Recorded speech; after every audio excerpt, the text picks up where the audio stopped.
Kryetari i Partisë Demokratike, Sali Berisha, këtë të premte zhvilloi një bashkëbisedim të hapur me të rinjt. Berisha akuzoi kryeministrin pasi sipas tij Rama riktheu standardet e diktaturës komuniste për universitetet, duke bërë që studentët të paguajnë tarifat më të larta për shkollimin.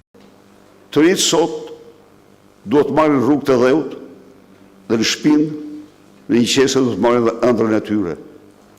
Në rrugë të Europës, rrugë të botës, sepse në Shqipëri se ndërtojnë do të ëndrrën.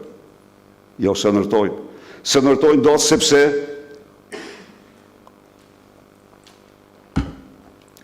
ky riktheu standardet e ish diktaturës komuniste në pranimet të universitete. Riktheu si satër mesatarët, të cilën nuk e përdorin tjerët, vendet e lira. Ky riktheu tarifat, a e dini ju që paguani 4 herë, 5 herë më shumë se që paguan studenti gjerman për universitet? A e dini ju që i student po të shkoni në Austri, ju paguani në vit 300 ose 400 euro, kurse austriaku paguan 100 euro? Kryedemokrati u bëri thirrje të rinjve që të rikthejnë atë që ai e cilsoi si shpresën e shqiptarëve. Diktaturat autoritare korat provuan se antidoti absolut i tyre është gjenerata juaj, gjenerata Z. Janë këto gjenerata që e përmbysën në Bangladesh regjimin.